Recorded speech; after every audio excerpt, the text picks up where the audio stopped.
The origins of the Catholic Church can be traced back to this location following the return of the Acadians from the deportation. Initially, this site served as a starting point before gradually spreading to what is now southwestern Nova Scotia.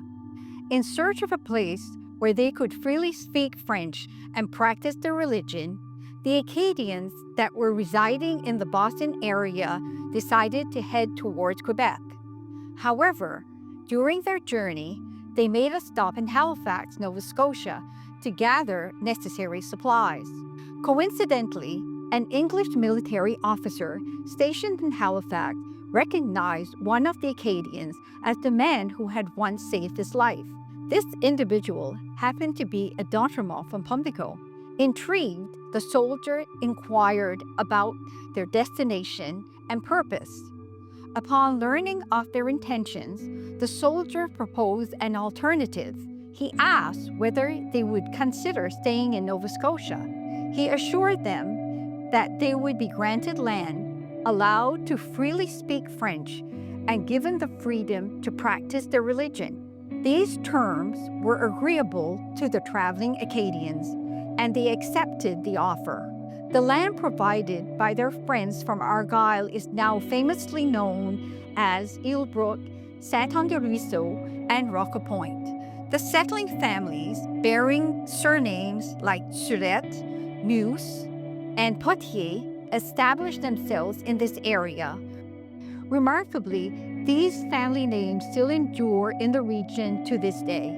A small chapel was built in 1784 in Rocco Point under the direction of l'Abbé Bourque, a traveling priest from Quebec.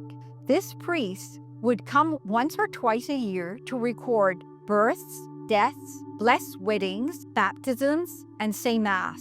Unfortunately, these records were lost to a fire in the province of Quebec. The chapel had 2 small doors, 2 small windows, and had a few boards with birch bark to cover the outside, which left the building vulnerable to the weather. Due to the size of the chapel, one can assume that the faithful were outside during different ceremonies. It was not until July 4, 1799, that a permanent priest, Father Jean Mendes Cigogne, landed on the shores of this area.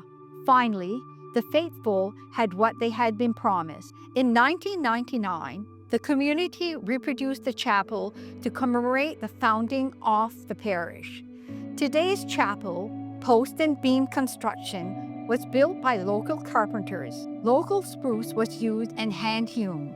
On the historic site, you will find the chapel, a way of the cross, a small cemetery, a nature trail, an outside privy, and a storage shed.